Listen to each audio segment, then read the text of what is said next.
Bem-vindos e bem-vindas ao podcast GIF, um programa dedicado a debater temáticas do investimento social privado.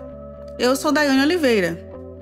Nesta edição vamos falar da fome, problema que voltou a crescer nos últimos anos, colocando o Brasil novamente no mapa da fome da ONU, posição que o país havia saído em 2014, e ocorre quando mais de 2,5% da população enfrentam fome crônica. No Brasil, neste ano de 2022, este número alcançou 4,1% de pessoas. O que explica esse cenário? Onde governos e poderes públicos erraram e têm errado? O que o ISP, Investimento Social Privado, tem feito e pode fazer para ajudar neste enfrentamento? Conversamos com especialistas, organizações da sociedade civil e representantes do ISP para tentar responder estas e outras perguntas. De acordo com o segundo Inquérito Nacional sobre Insegurança Alimentar no contexto da pandemia da Covid-19 no Brasil, hoje mais de 33 milhões de pessoas passam fome, o que representa 15,5% da população. Além disso, 58,7% dos brasileiros vivem em algum nível de insegurança alimentar. O estudo foi realizado pela Rede Brasileira de Pesquisa em Soberania e Segurança Alimentar e Nutricional, Rede Pensão, e executado pelo Instituto Vox Populi.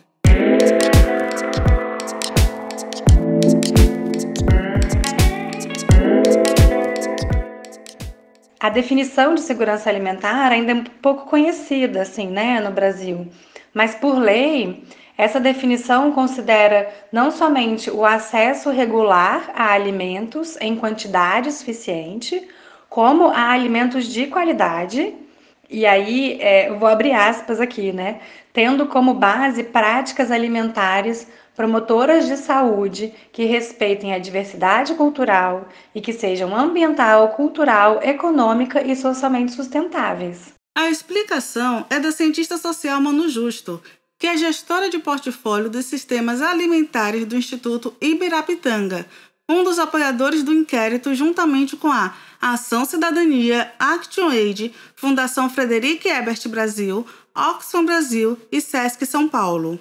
Para Ana Georgina da Silva, economista e supervisora técnica do Escritório Regional do Departamento Intersindical de Estatística e Estudos Socioeconômicos, DIEESE, questões como o aumento da miséria e a profunda crise econômica que vive o país, mesmo antes da pandemia, nos trouxe ao alarmante cenário. Nos últimos anos antes da pandemia, nos últimos 3 anos, 2017, 2018, 2019, nós tivemos a cada ano um crescimento um pouco maior que 1%, Esse crescimento no período de 2017, se a gente pegar aí 2017 a 2019, não é suficiente nem para compensar o encolhimento da economia ocorrido entre os anos de 2015 e 2016, um encolhimento de mais de 7%. Então, nós temos uma crise no mercado de trabalho, que é a materialização dessa crise econômica, taxas de desemprego elevadas, a qualidade do emprego também muito ruim, sobretudo a partir da reforma trabalhista em 2017, E aí a pandemia ela vem, de fato, como um fator potencializador, As medidas extremamente necessárias e oportunas de isolamento social acabaram, obviamente, piorando um pouco, um cenário que já era muito ruim. Vale também destacar que se não fosse a mobilização dos movimentos sociais por uma renda mínima naquele momento, que foi o auxílio emergencial, nós poderíamos ter um cenário ainda muito mais dramático, Então, o auxílio emergencial, sobretudo no seu início ali, ele foi extremamente importante para que as famílias não tivessem uma degradação ainda maior da sua renda e da sua condição de vida. Ana Georgina afirma que a retomada da economia no pós-pandemia tem sido lenta e a precarização do trabalho tem influenciado o cenário da fome e da insegurança alimentar. Mesmo agora, com o avanço da vacinação e, consequentemente, a flexibilização das medidas de isolamento social e a retomada das atividades econômicas num patamar, né, num ritmo como a gente tinha no pré-pandemia, nem assim a gente consegue ver a inclusão de diversas pessoas nesse mercado de trabalho. E mesmo com o desemprego tendo uma tendência, uma redução nos últimos trimestres, né?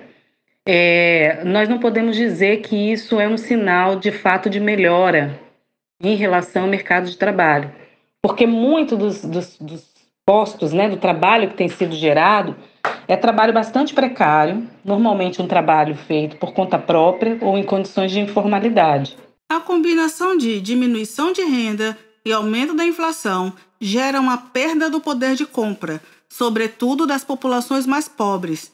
E o Auxílio Brasil, antigo Bolsa Família, apesar de ter aumentado de valor, não cobre a quantidade de famílias suficientes. A elevação da inflação tem sido, nesse momento, um dos grandes problemas, né, enfrentados aqui no país.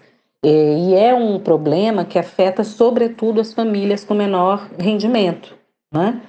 Exatamente porque, nesse momento, a gente percebe a aceleração inflacionária, ela movimentada muito por alguns itens que são extremamente básicos, como, por exemplo, alimentação.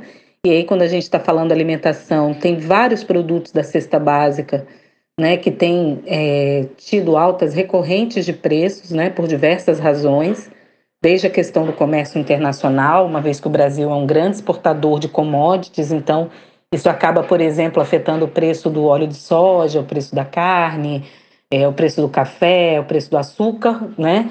Da mesma forma, a gente também não produz alguns produtos e precisa adquirir no mercado internacional, em outros países, importando, como é o caso do trigo, né? É o caso dos fertilizantes mesmo, né? Que são insumos extremamente importantes para a agricultura. A própria questão também da alta no preço dos combustíveis, né? E aí a gente destaca o diesel e o gás de cozinha, né? O diesel porque ele acaba sendo insumo para outras atividades e ele também é extremamente importante no transporte das mercadorias, isso acaba se refletindo no custo do frete, né? E o gás de cozinha porque hoje nós temos aí que o botijão de gás de 13 quilos, em média no país, ele já compromete mais de 10% do salário mínimo de R$ 1.212. Rodrigo Kiko Afonso, diretor executivo da Ação Cidadania, uma das organizações apoiadoras do inquérito sobre insegurança alimentar, enfatiza que o cenário tem relação direta com algumas escolhas do governo. É um dado absolutamente assustador.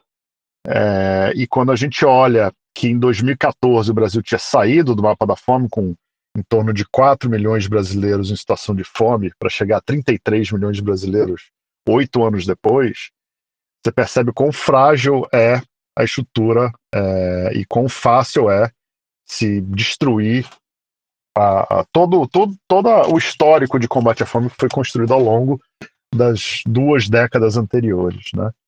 A Ação da Cidadania foi lançada em 93, quando o Betinho teve acesso aos dados do IPEA, com 32 milhões de brasileiros em situação de fome no Brasil. E aí ele lança a campanha da fome, que mobilizou a comunidade de uma maneira geral. Todas as grandes empresas, grupos de mídia, cidadãos, foram dezenas de milhões de voluntários. A situação se agrava ainda mais quando consideramos os marcadores de raça e gênero.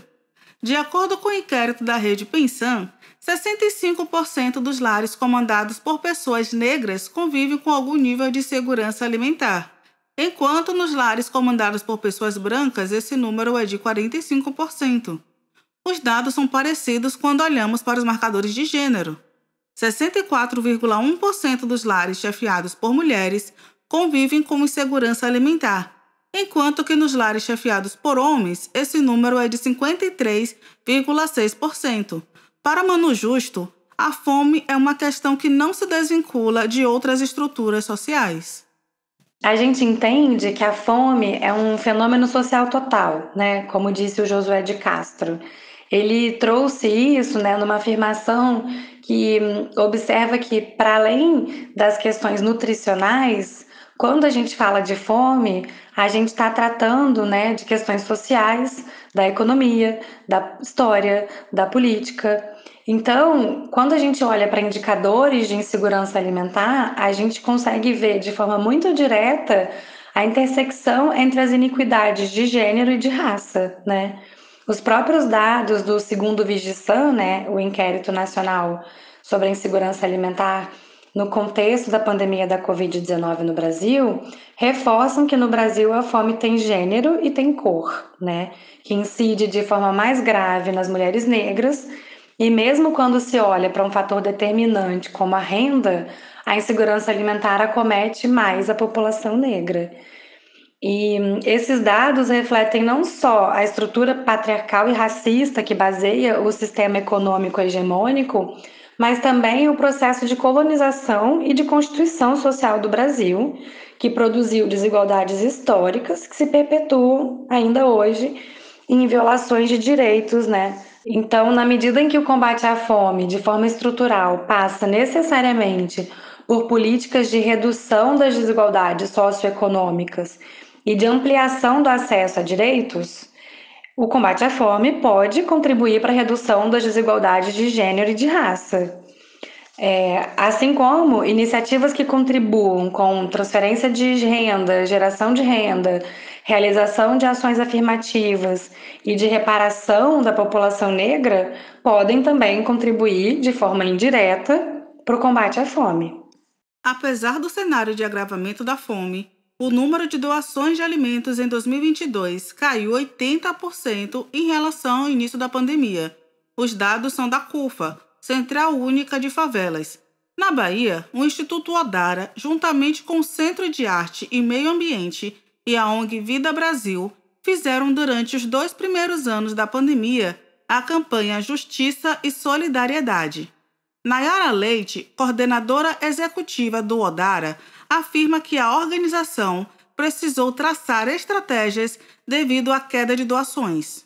No início, a campanha ela teve um foco que ela foi aberta para doação individual e doação de outras organizações. É importante dizer que a gente teve, quando foi se aproximando ali, mais uns 5 meses de pandemia, a gente não conseguiu manter a estratégia de doação de pessoas individuais, mas também passou a ter uma diminuição do ponto de vista do apoio, e aí foi importante a gente estabelecer uma estratégia de diálogo com outras organizações e fundações para que elas pudessem contribuir nesse perfil de ajuda emergencial para a campanha, né? Então,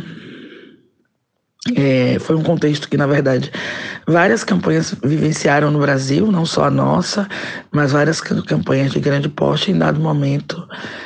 Para que elas se mantivessem, foi necessário estabelecer outras estratégias para dar conta da sustentabilidade dessa campanha, né? A nossa campanha ela ficou de abril de 2020 oficialmente até dezembro de 2021, porém ainda hoje, como um dos nossos públicos são mães vítimas da violência do Estado, mães e familiares, a gente ainda tem feito com o apoio de doações, né, de organizações, ainda um apoio emergencial a essas famílias. Kiko Afonso acredita que o Brasil sabe como fazer para resolver o problema, já que o país já foi referência internacional no combate à fome. O Brasil sabe fazer isso. A gente já fez isso. A gente tirou uma França da extrema miséria em termos de população há poucos anos atrás. O fato é, a fome, a extrema pobreza é uma decisão política.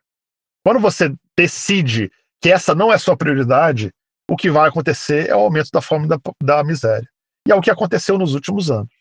Então a gente precisa compreender que não é uma reinventar a roda. A gente já tem os instrumentos existentes. É claro que a gente tem que atualizar muitos deles. O Brasil lá da década de 90, dos anos 2000, é um país diferente. Você precisa otimizar e melhorar as condições dos programas, mas você precisa também compreender que não é nada muito fora do comum. transferência de renda, geração de emprego, fazer o Estado agir da maneira que tem que agir com as políticas públicas e também com investimento social muito importante, usando toda a sua estrutura. As ferramentas existem, o que resolve o problema é política pública, é Estado agindo, mas infelizmente, no vácuo do Estado, a sociedade civil tem que ter o seu papel. E esse papel a sociedade civil faz com muito sacrifício, porque o problema é de dezenas de bilhões de reais, e a sociedade civil não tem essa capacidade financeira para resolver esse problema. Então a gente age com muita dificuldade. Então a sociedade civil tem o seu papel de atuar emergencialmente no vácuo do Estado, mas também de cobrar o poder público. Não adianta só uma entidade da sociedade civil existir apenas distribuindo alimento. A gente precisa entender que o papel da sociedade civil é cobrar o governo, é apoiar na instrumentalização com dados, informações, pesquisas, propostas, cobrança, fiscalização, vigilância do que o governo está fazendo. A Ação Cidadania lançou neste mês a campanha Pacto pelos 15% com Fome, uma rede nacional de solidariedade. A iniciativa já conta com mais de 15 instituições e 10 empresas. 15% da nossa população está passando fome. E é por esses 15% que precisamos fazer um pacto. Se você não passa fome, tem que ser parte da solução. Doe 15 centavos, 15 reais, 15 segundos. Acesse 15por15.org. Manu Justo, do Ibirapitanga, também acredita que é possível alterar o cenário, pois isso já foi feito, aliando políticas públicas e apoio da sociedade civil. Reduzir e muito a fome no Brasil é possível sim, e a gente já provou isso, né, já que nós somos o país de referência global em estratégia de combate à fome. O próprio ODS número 2 leva o nome do programa Fome Zero, criado e implementado aqui. E é importante, lembrar que foi com a participação ativa de organizações da sociedade civil que o Brasil conseguiu implementar políticas de referência de combate à fome e saiu do mapa da fome da ONU lá em 2014, né? E a sociedade civil organizada em torno da alimentação no Brasil segue bastante articulada, resistente, apesar de todo o processo de desestruturação de políticas de controle e de participação social que vem sendo realizado desde 2016. É preciso colaboração da filantropia para mitigar o agravamento da fome de forma consistente e, não menos importante, que a gente tenha garantias democráticas e condições políticas para que o combate à fome possa ser retomado. O ISP, Investimento Social Privado, tem um papel muito importante diante deste contexto. Manu Justo acredita que o ISP pode e deve ajudar na situação de forma qualificada, apesar da atuação filantrópica não substituir o papel do governo. A gente entende que a alimentação é um elemento central na composição das estruturas sociais, culturais, políticas e ambientais. E opera no sentido de fomentar a visão sistêmica sobre a alimentação, de contribuir para transformações nos sistemas alimentares de forma a reduzir seus efeitos negativos na saúde e também de incidir sobre os ambientes alimentares para que se tornem mais saudáveis, justos e sustentáveis. Nesse cenário catastrófico atual, com quase 60% da população brasileira em situação de insegurança alimentar, toda contribuição no sentido de combate à fome é bem-vinda. E é fundamental que sejam ampliados os recursos da filantropia nessa área e que o investimento social privado seja canalizado para mitigar essa situação. Mas, na mesma medida, é importante a gente ter a consciência de que quando a gente está falando de insegurança alimentar e de fome, estamos falando sobre a violação de um direito, que é o direito humano à alimentação adequada. E que um problema dessa magnitude e de tamanha complexidade só pode e deve ser enfrentado de fato pelo Estado, a partir de formulação e implementação de políticas públicas que podem aí sim garantir o amplo acesso à alimentação adequada e saudável para a população brasileira de uma forma mais ampla. Avaliar aspectos da produção e distribuição dos alimentos que serão doados, de forma a fortalecer, por exemplo, iniciativas de pequenos agricultores, de redes agroecológicas, de movimentos sociais do campo e de organizações comunitárias. E também observar a qualidade dos alimentos, de forma a garantir que a doação tenha uma boa quantidade de alimentos in natura, não contenha alimentos ultraprocessados, levando em conta que o consumo desses alimentos contribui para a incidência de doenças crônicas não transmissíveis, como hipertensão e diabetes, são formas de contribuir de maneira mais incisiva e de ampliar o impacto do investimento realizado. Kiko Afonso percebe como fundamental para o combate à fome o papel do ISP. No entanto, ele enfatiza que os investimentos do setor no país ainda estão muito aquém do que podem e priorizam outras áreas. Quando você fala de fome, né, muitas vezes a gente procura uma empresa e fala, olha, a gente precisa de apoio, está construindo ações de combate à fome, que não é só distribuição de alimentos, tem a ver com formação, tem a ver com capacitação, tem a ver com hortas comunitárias, tem a ver com redução de desperdício, tem uma série de questões envolvidas nisso, que tem a ver com a temática da alimentação saudável, etc. E aí a pessoa nos responde e fala, mas desculpa, a gente investe, a gente é uma empresa de educação, a gente tem que investir em educação. A gente é uma empresa de saúde, tem que investir em saúde. Então, o que a gente percebe é que as empresas não conseguem entender a correlação que algumas temáticas têm com as outras. A fome, ela tem a correlação direta com a saúde, ela tem uma correlação direta com a educação, ela tem uma correlação direta com a violência, aumento da violência, e ela tem uma correlação até com a democracia, né? Um país com fome, nos níveis que a gente está, não consegue ter democracia.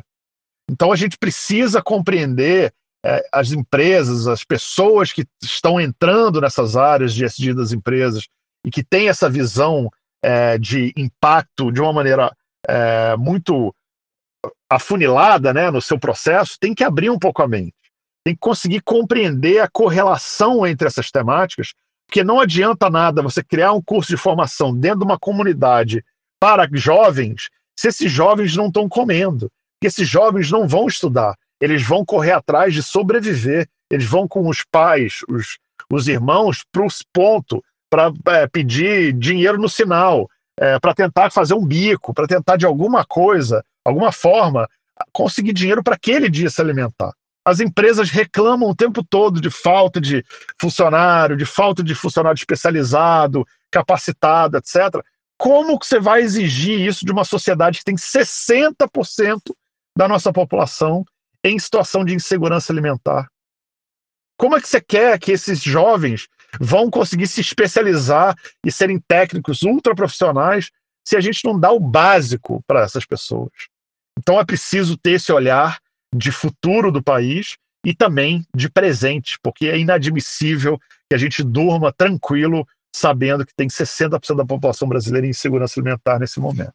Márcia Udes, assessora da Fundação José Luiz Egídio Setúbal, acredita ser importante críticas como a do Kiko para qualificar ainda mais o ISP.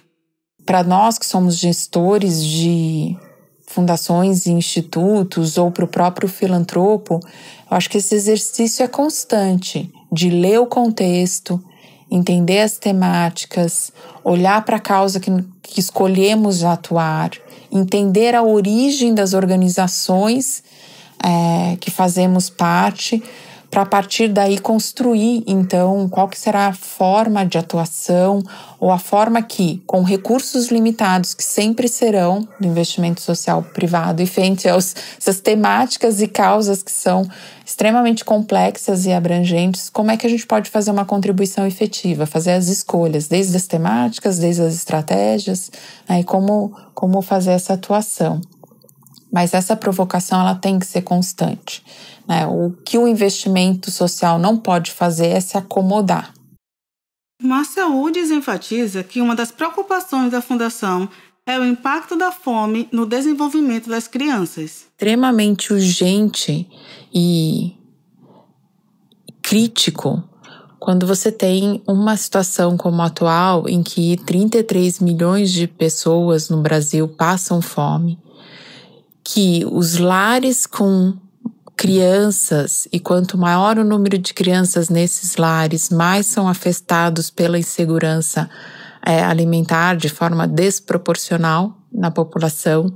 Então isso traz um senso de urgência de, sim, a gente olhar para essa situação, ver qual que é o espaço de contribuição que a gente pode ter nesse assunto, para evitar que futuras gerações sejam comprometidas em sua capacidade de desenvolvimento, que depois vai acarretar de forma prejudicial para a saúde dessas pessoas, para o desenvolvimento escolar da criança, enfim, em toda a sua capacidade de ser um adulto atuante na sociedade. Então, é tanto o contexto de fome, mas também o impacto disso no desenvolvimento das crianças. Então, por essas razões, foram o que motivou, né? Essas razões foram as que motivaram a Fundação a ter a segurança alimentar como um dos temas prioritários para essa década. A assessora aponta que, para além de debater e ler os contextos, um movimento que deve ser feito é olhar as experiências práticas que dão certo e aprender com elas. Então, além de debater contexto, a gente também sempre traz o olhar para a prática, como isso está acontecendo, o que são os sucessos e o que são os desafios e trocas que podem ter entre esses agentes de aprendizado, enfim, que podem ajudar a fortalecer as suas iniciativas, disseminar, inspirar outros e a gente aprender e avançar com isso.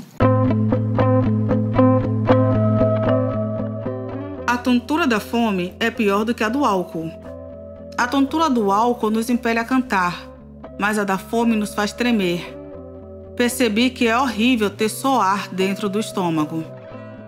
O trecho é do livro Quarto de Despejo, escrito por Carolina Maria de Jesus, em 1960. No mesmo livro, Carolina diz que quem inventou a fome são os que comem. Urge a hora dos que comem reunirem esforços para acabar com esta invenção. Somente com o apoio dos diversos setores, organizações da sociedade civil, investimento social privado e poderes públicos, poderemos pôr fim ao ar dentro do estômago de 33 milhões de brasileiros e brasileiras. Como bem nos traz o sociólogo fundador da Ação Cidadania, Herbert de Souza, o Betinho, quem tem fome tem pressa.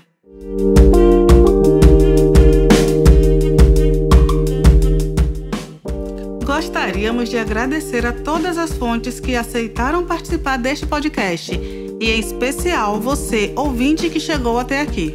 Por hoje, isso é tudo. Nos próximos episódios, traremos mais convidados e convidadas para falar sobre investimento social privado. Esse e outros episódios do podcast GIF podem ser acessados nas principais plataformas de streaming e também no site do GIF, gif.org.br, onde você pode encontrar também uma reportagem especial sobre o tema. Se você gostou do conteúdo, compartilhe com seus amigos, amigas, colegas, vizinhos e vizinhas. A Revista Afirmativa, coletivo de mídia negra, assina este podcast. Conheça mais do nosso trabalho no site revistaafirmativa.com.br ou no Revista Afirmativa nas principais redes sociais.